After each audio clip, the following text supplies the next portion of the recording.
Again, I would like to introduce Dr. Eranda Ranasinghe. He's a specialty trainee doctor at NHS UK.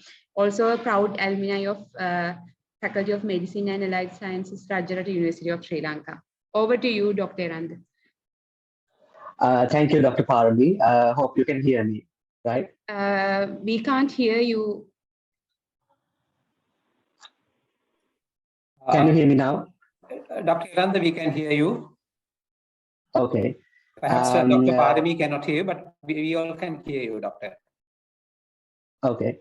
So thank you, Dr. Parami, for organizing such a great webinar. Even I myself learned a lot from all the other speakers who have spoken about different aspects of medical careers, and it was really useful for me as well. So I am Dr. Aruna Shantha, one of the doctors who has been graduated from Faculty of Medicine, Rajarata University of Sri Lanka. I represent 2009-2010 batch. So at the minute, I am working as a specialty trainee registrar in medicine at Kaigavan Area Hospital, Belfast, UK. So can I share my slides?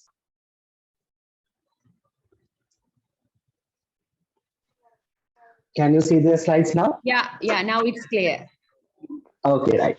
So, so when you are preparing for a foreign medical career, so as I think our beloved sir, Suneta Gampudi sir, gave a very excellent outline regarding with a foreign medical career that you want to have on academic basis.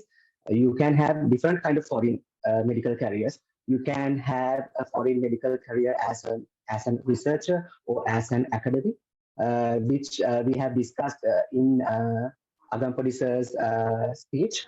And now I am going to tell you the facts if you want to have a foreign medical career as a clinician. Okay, so what's the importance of having a foreign medical career? So as as Sunita said before, so in my opinion, you don't have to have a foreign medical career to just escape from the economic crisis in Sri Lanka. So you should have a foreign medical career, so to evolve in this medical field, not to just escape from economic crisis.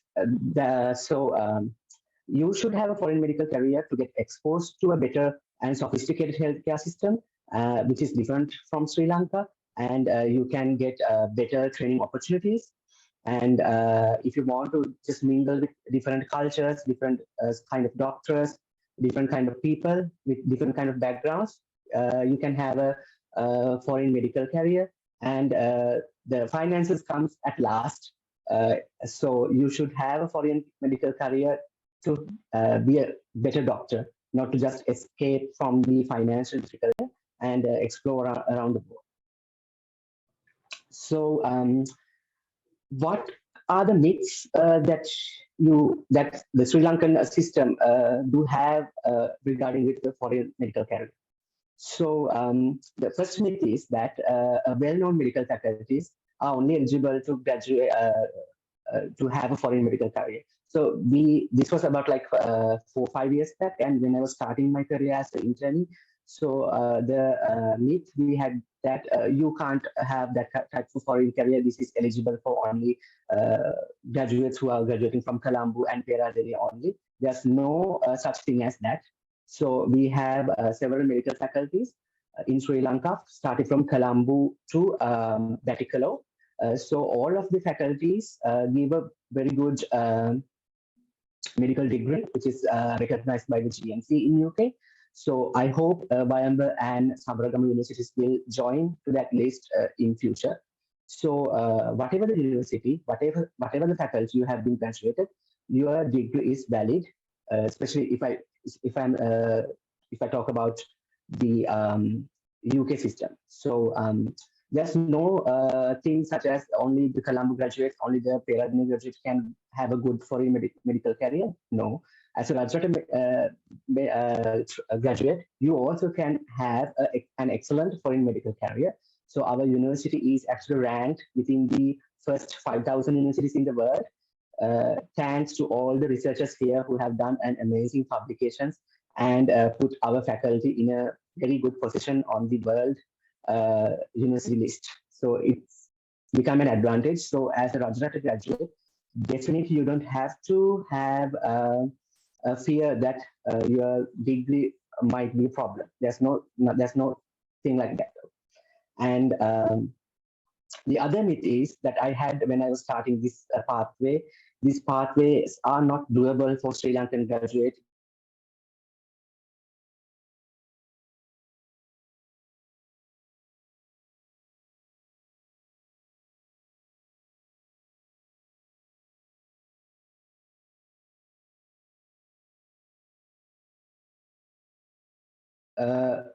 Who have had been graduated from kind of like medical faculties that are not possibly even in the 10,000 of the list, but still they do have a medical career. So there's nothing like that. So Sri Lanka is recognized as a very good country in UK among all the academics and all the healthcare people as a country who provide an amazing doctors and all the healthcare workers. So that's an additional point for you to have to get into your mind. So there's nothing like that.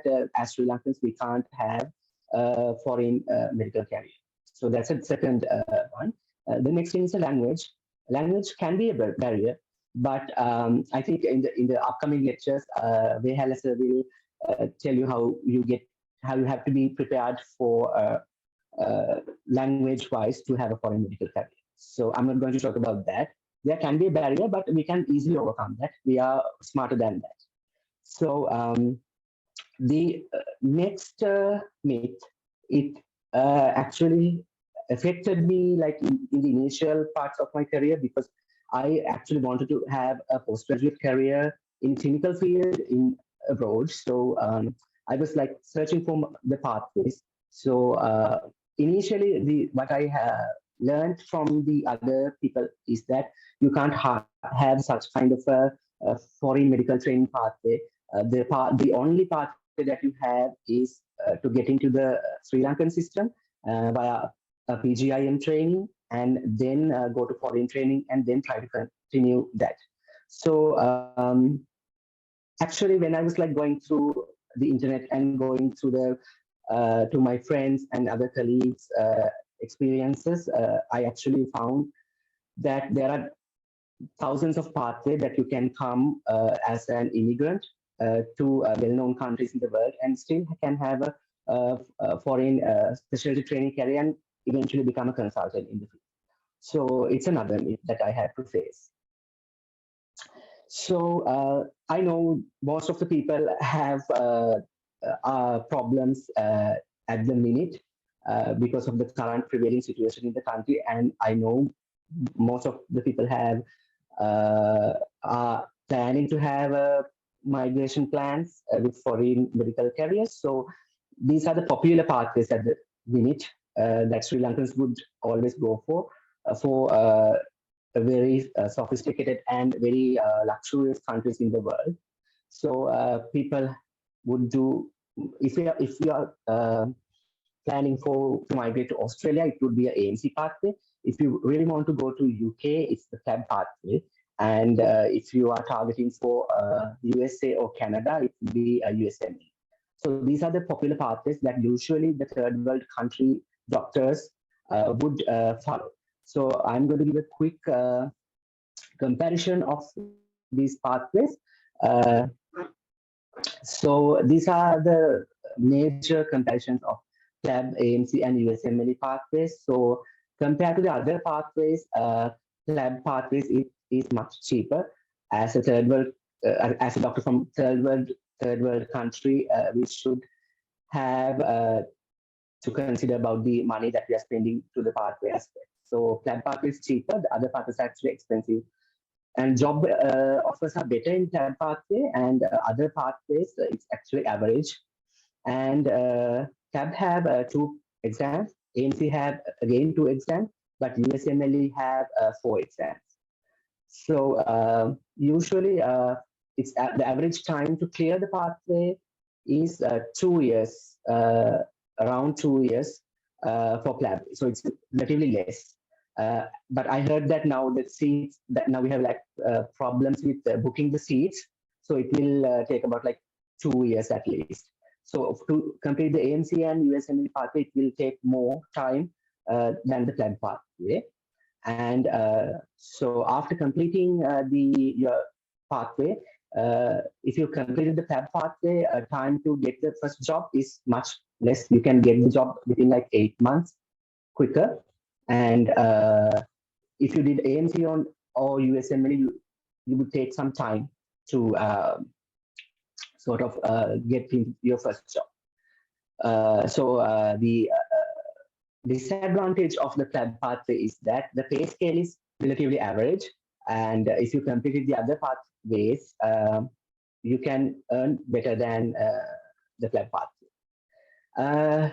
The other level is difficulty level.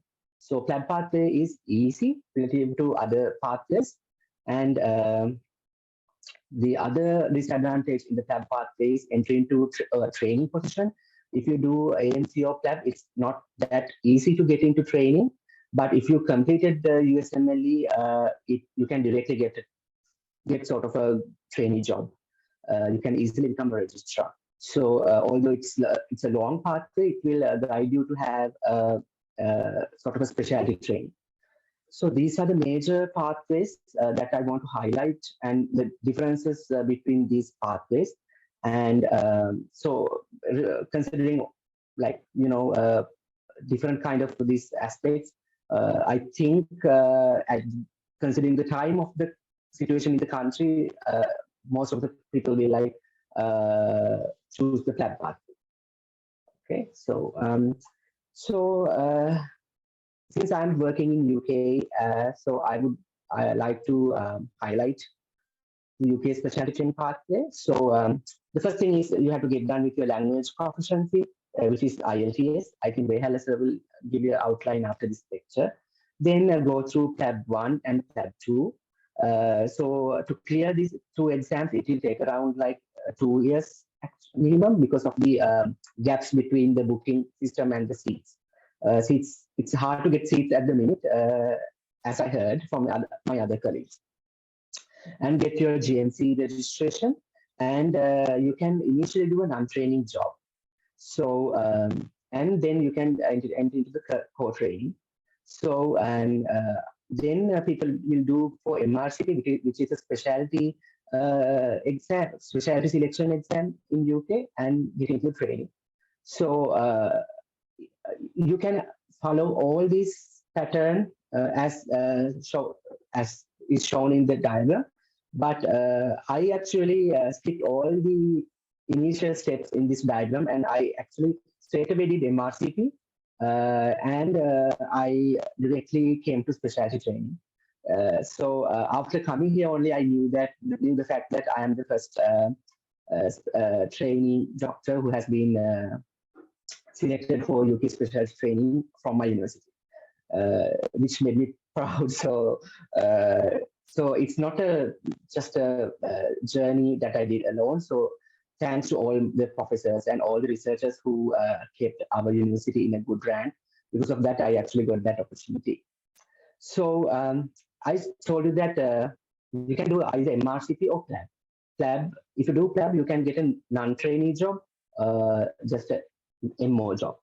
If you do MRCP, you can get into the specialty training. I think most of you are planning to have a specialty training career in UK, which is really good, because at the minute, the Indians are dominating the field. And I think Sri Lankans should do that too. I believe that we need more consultants. We need more specialty training doctors in the system as Sri Lankans. So I think we are far more better, knowledgeable and better experienced than the Indians.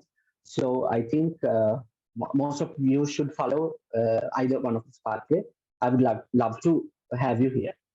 So if you consider about MRCP, it's actually about more studying, more comprehensive studying than PLAB, and it takes more time. And I actually studied for MRCP while doing my job back in Sri Lanka, which was a difficult task.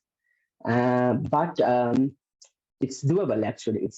There's nothing called that we can't do. It's actually doable, although it has three parts and sort of have it cost more.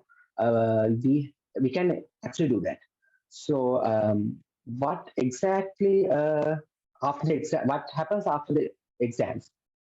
So as Agampuri sir said before this lecture, clearing exams or having a degree is not enough to get into the sort of a specialty training pathway or getting into a foreign job. You need to have a whole lot of other things to clear the exams.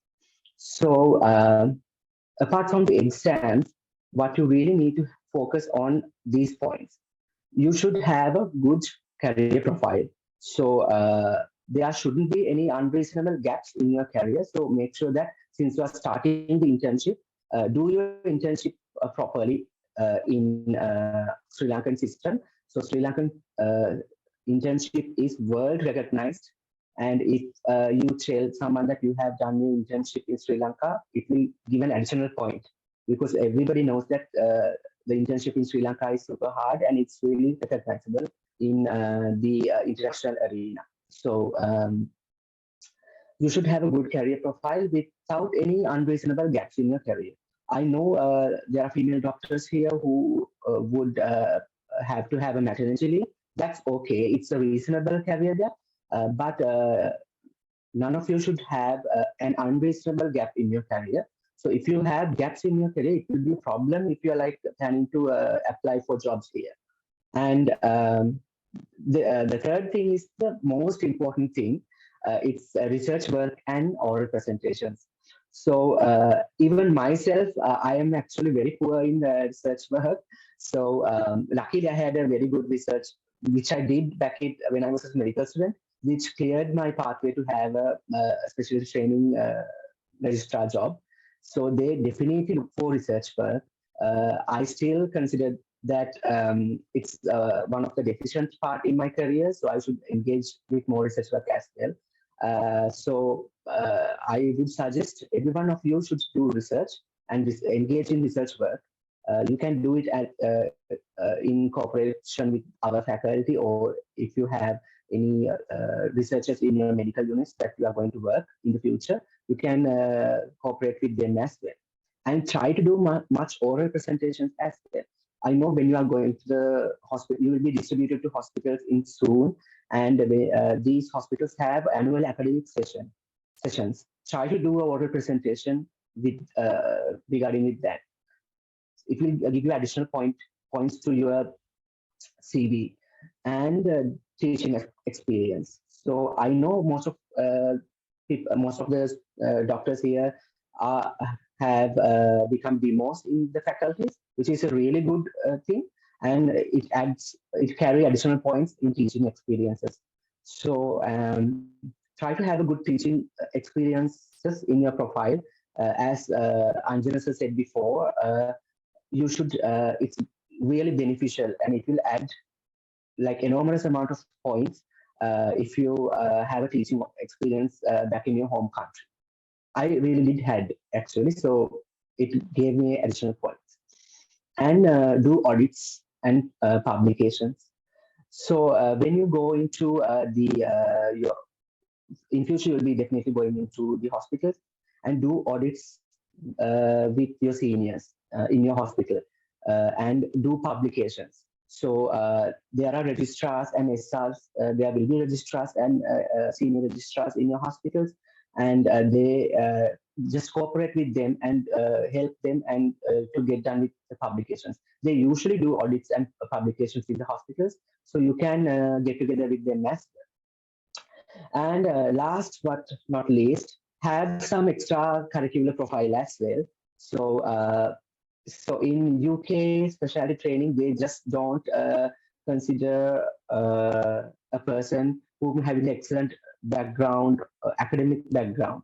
They also consider the other aspects of life. They want to have a doctor who is whole, completed with every aspect, not like in academic, like in clinician, as a clinician and as a different other person in different kind of fields. So we had a lot of doctors who are having kind of side businesses, which, as Ramil said, so a doctor can have a different kind of a career along with the medical career as well.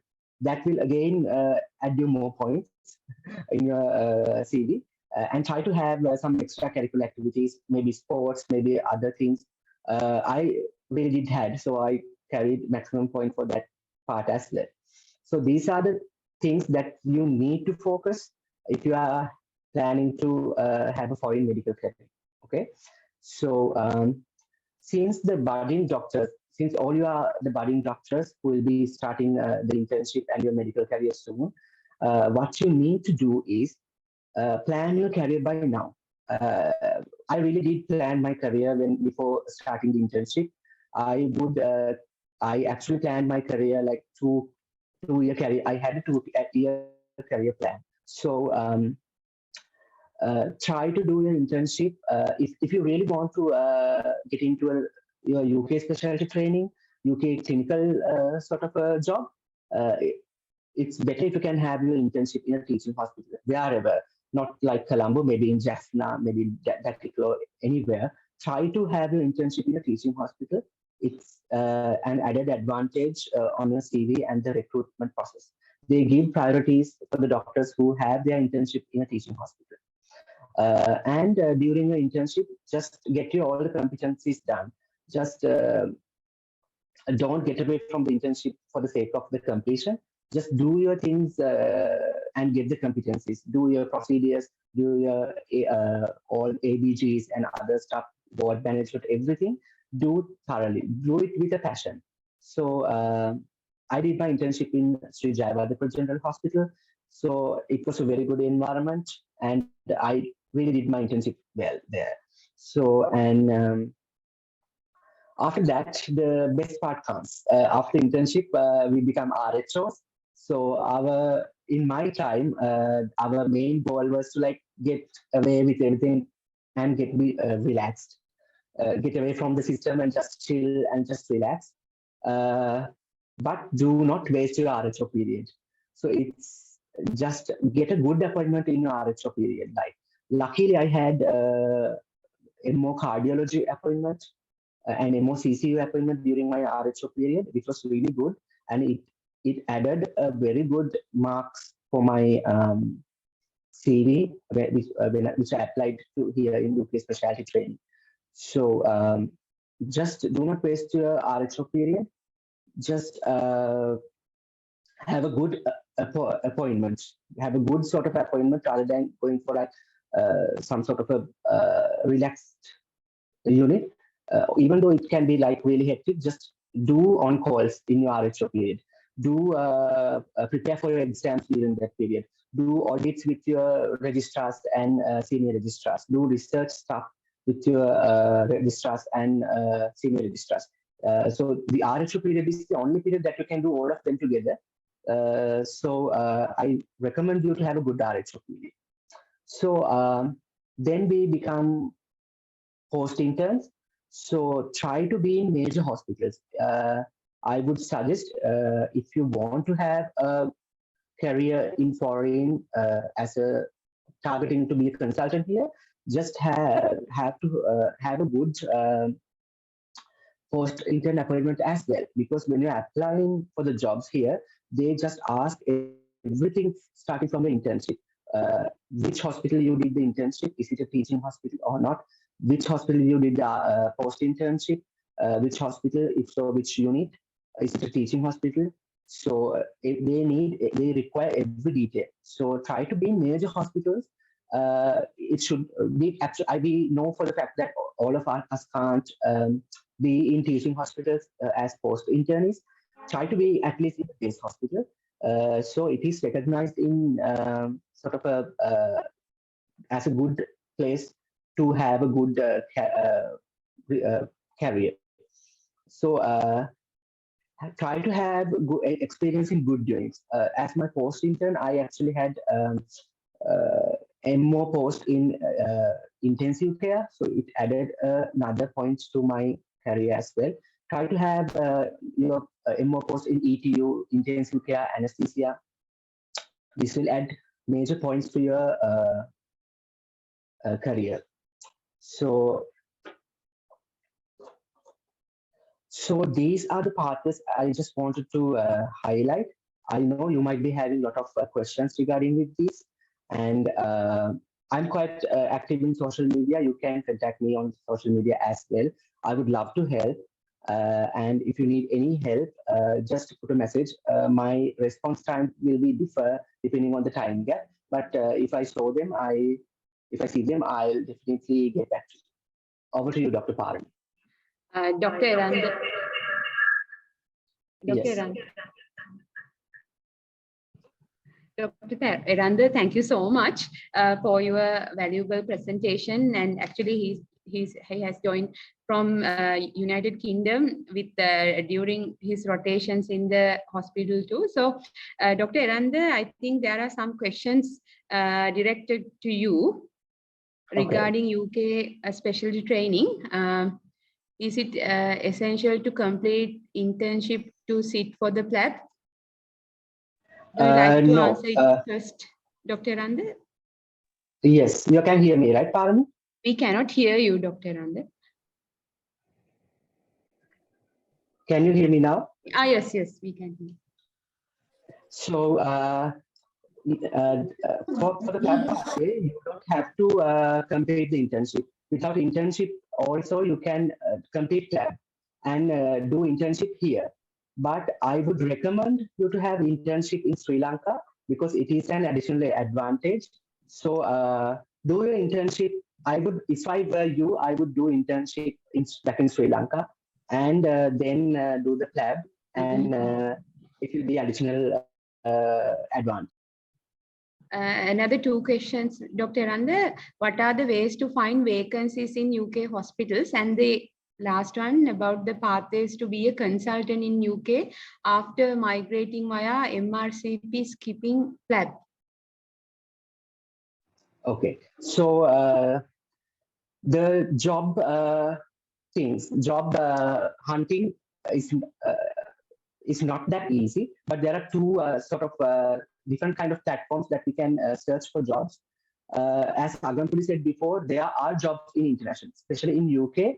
You have jobs. There are plenty of jobs you can apply for them, but it will take some time, at least 5 to 8 months, because UK is very popular among all the immigrant doctors. So they have a lot of applications from South Asia, other Asian countries, Middle East, Africa, and even in Brazil sort of countries. So you can search your job in track jobs, TRACK, jobs. And you can search jobs in NHS jobs. And if you are eligible to have a specialty training background, you can search in Oriel too, Oriel, ORIEL. So these are the major platforms that you can search for jobs. Regarding with MRCP route, which I did, it's a little bit of a sort of a difficult route, but it's doable. It's absolutely doable. So what I did is that I did my MRCP, and with that results, I applied directly for the training job, and I had to go through many. I had to go to many rounds of interviews. So I have to go through clinical scenarios, then ethical scenarios. Then they were looking my CV for several times, my publications, my other extracurricular activities, my oral presentations, and everything. So it becomes as a whole bunch of work, not just completion of exams, just the other aspects as well. As I mentioned you before, you should have a good career profile to get into the system. Clearing exams is not enough if you want to directly come into the position, but it's absolutely doable. if you have any questions, you can actually contact me via the social media platforms. I would love to help you. So as I mentioned before, I had all the things, publications and everything on my career profile, and I had very good background history of my career profile. I had training in cardiology, CCU, then cardiothoracic intensive care. So my career profile was good without any gaps. So I think that made me to have a good career CV, and that's why I think they accepted me as a trainee, and I hope it got succeeded.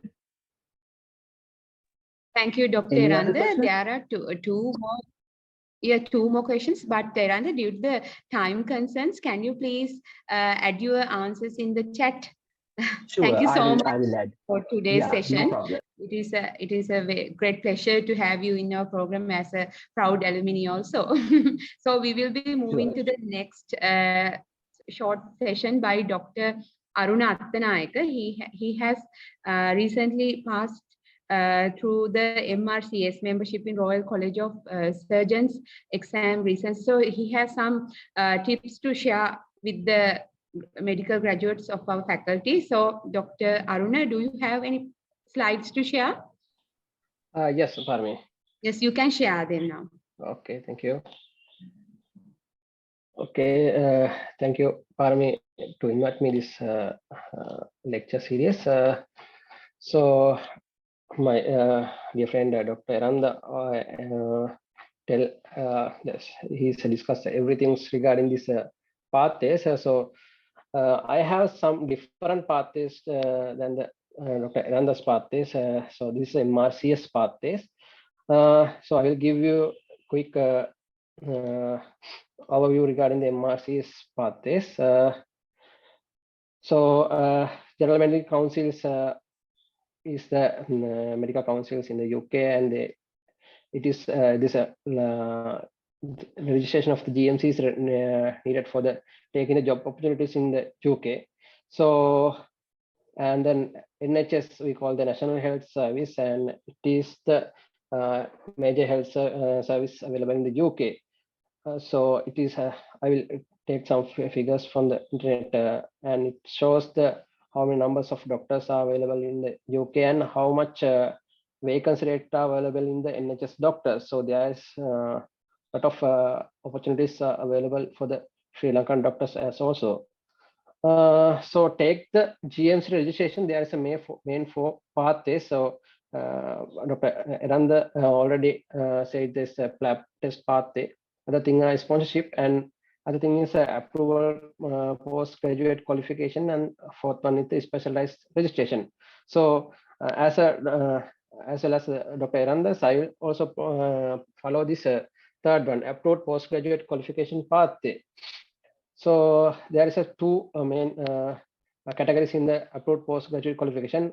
First thing is the UK postgraduate qualification. Other things are overseas postgraduate qualifications. So in the UK qualifications, there's a lot of royal colleges are available. So according to your preference, so if you are like to do in your postgraduate in the medicine, there's a MRCP pathways. If you like this gynae and obstetricians, you have the MRCOG pathway, and emergency medicine there's another pathway, and pediatric also there's another pathway, psychiatric, and I followed this MRCS pathway. Yeah, and in Sri Lanka there is recognized as a University of Colombo PGIM as accepted postgraduate qualifications in overseas from the UK. So I will discuss about the MRCS pathway. In the UK, there is 4 colleges for the MRCS, and they are work together as an intercollegiate committee for basic surgical examinations. So to this MRCS pathway, you have to have the medical degrees that acceptable to the GMC. So as a Dr. Eranda and me, both we are graduate from the Rajarata, so we both are accepted into eligible into the medical degree. So you all not to may take this. You all not worry about that. So we all can get this GMC registration without worry. So MRCS exam overview, they basically test your knowledge, experience, and clinical competence. So this exam having the two component. First thing is the part A is the MCQ component, part B is the OSCE component. I will give the link below, and you can easily follow this link, and you can find more details in this website. So I will say the part A. So other thing is MRCP. It has a three exams: part A, part B, and part C, I think. And it is a differ from the college to college. So MRCS, it has only two part A and part B. Part A, this is a MCQ, and we have to face the 300 MCQs, and it has two papers. And part one is the applied basic science. It is assessing your basic anatomical pathology, physiology, and also microbiology and statistics. Also, there's a basic knowledge. Part paper two, they are assessing your principle of surgeries. That means they not ask very tough questions, but they are asking the various kind of broad areas knowledge. That's mean that they are asking questions regarding all the subspecialties in the surgeries. The example, plastic surgery, orthopedics, and oncology. That's kind of various subject, but they are not asking very depth questions. They are asking the broad area, whether you are having the broad ideas about these subspecialties. The part A exam, it is conducted in online paper. I did my part A in the Sri Lanka as online. Now it is their colleges differ the exam pattern. Now there is no any exam centers available in Sri Lanka. Part B, it is a OSCE station. We have to there is a 17th station for that. They are assessing again knowledge and your surgical skills. The knowledge part, they are again asking for the surgical anatomical knowledge, and other thing is pathological knowledge, and other important things they are asking your knowledge regarding the emergency surgical emergencies and the critical care. And skill wise, they are asking as our final exam, they are asking, assessing our history taking abilities, examination skills, and other basic procedure skills like simply suturing, knot tying, those kind of things, and also surgical related IC tubes insertion, that kind of emergency procedures. So in the part B, there are international exam centers are available. But unfortunately in Sri Lanka, there is a few candidates participating to the MRCS, so there is no any available centers in the Sri Lanka. Apart from the PLAP, there's even though you are when you are preparing for your exams in the overseas, there's some challenges you have to face. Most of things are discussed Dr. Eranda.